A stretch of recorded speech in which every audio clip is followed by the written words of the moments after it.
Good morning. How are you doing today, Jim?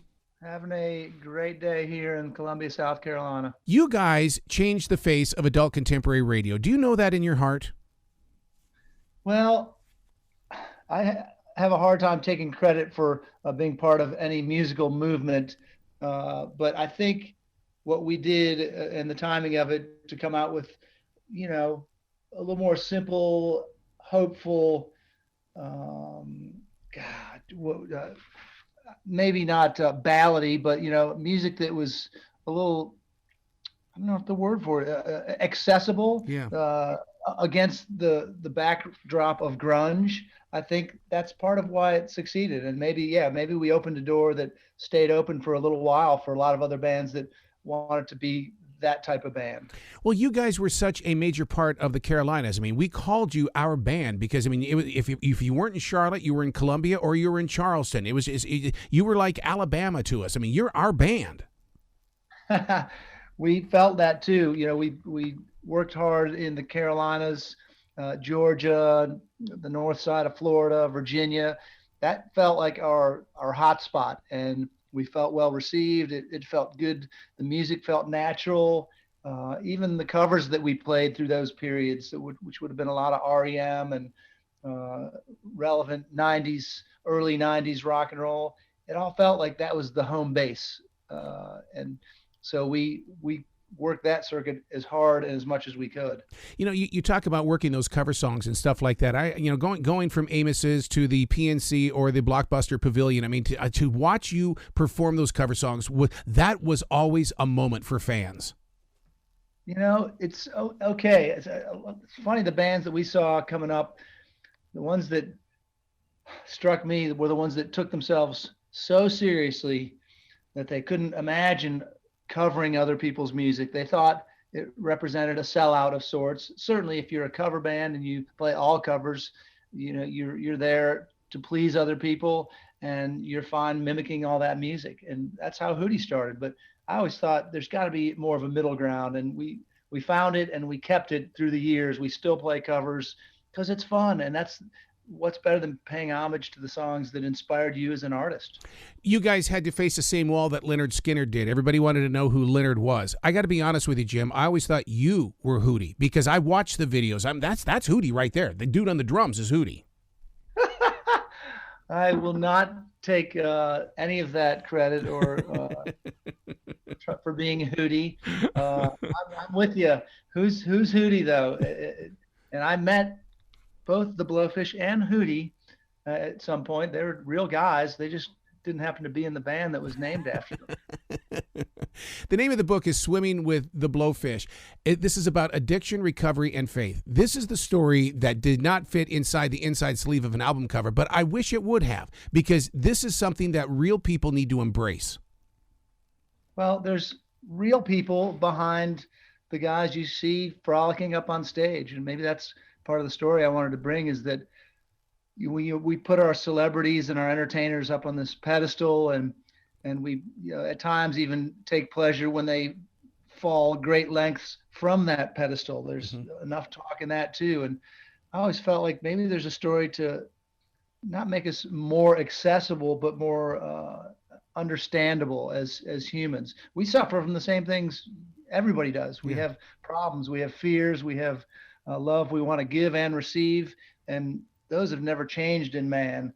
And I think people forget that people that are successful at a high level in any industry, they still suffer from those things. They still have those hangups that everybody has.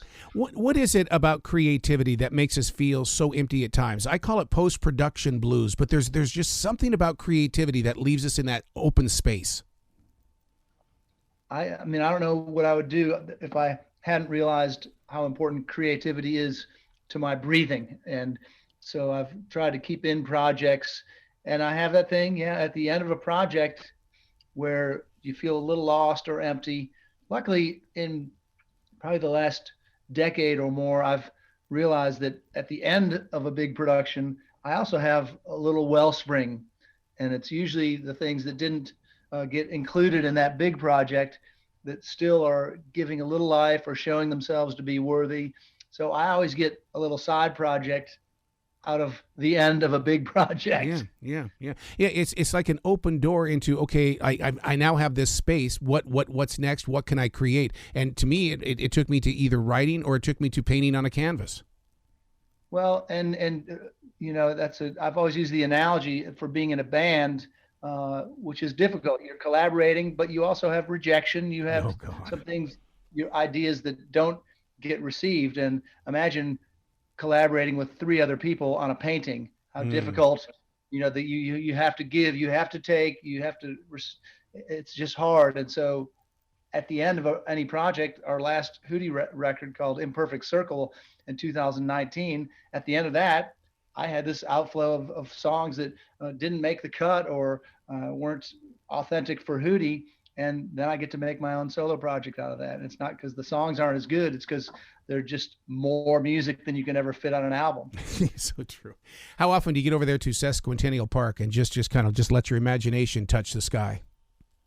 It's been a minute since we got over there. I stay a little more local. There's a couple parks down here in Columbia where I like to run and walk the dogs. I can do some of my best thinking in those situations and unplug from the world and just sort of get in touch with you know, where I want to go and where I've been. Yeah, because Columbia is that it's like in the center of everywhere. I mean, because you can go down to Charleston, you can come up to Charlotte, you can go to Atlanta. It just is. It's that one place where you can escape. But man, there's so much discovery in that one area. We get a bad rap over here in Columbia. It tends to be a little hotter.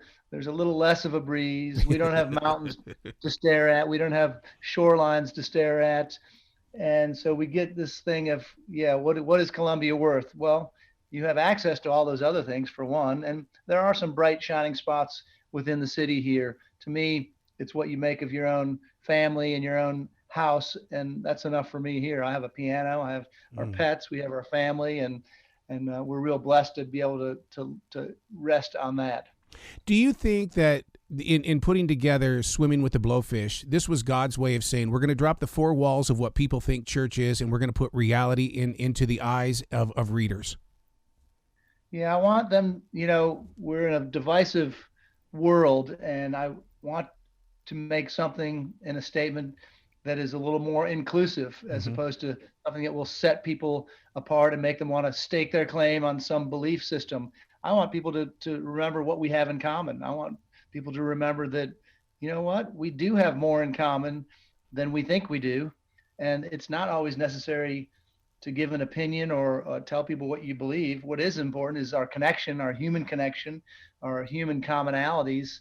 And so I wrote a book that lands there, so Hmm. people can say, "Oh, let's come together on this subject," as opposed to standing apart at opposite sides of the room. Did you create any music during the writing process? Because my past couple of books, I've written a lot of music while putting the paragraphs together. Yeah, they went together. I started writing this book at the end of 2017, and we reunited for a tour and making our first Hootie record in umpteen years in 2018 and 19. So I was able to keep writing Yep. while I was writing the book. And then we didn't really finish the book until the end of 2021. And I was finishing up the production on my most recent solo project called Remember Tomorrow. So yeah, they came together. They, to some degree, just invite more creation, right? Yep. You, Yep. you write something and it inspires, oh, maybe that could be a lyric, or you write a lyric and it reminds you of a story that you want to write about in a book. So true. We got that pro team up here when it comes to soccer. Have you been up here for a game yet? Have not yet. There's several pro teams I'm eager to go visit. One is Nashville, one is Charlotte, one is Austin, and I'm just so excited that some of these owners have decided that a small stadium is the proper venue for American soccer. These 20,000, 30,000 seaters, where it's a better environment, a true soccer environment. So I'm so pumped to get out and see some of those venues. Excellent, excellent. Jim, you got to come back to this show anytime in the future. I love your story. I love what you're putting inside this book, and I just cannot wait to watch you grow forward, especially with this new music project on the way. Well, I appreciate the support and the encouragement. Thanks so much. Well, you be brilliant this weekend, okay, sir? I will try. Thank you. You bet.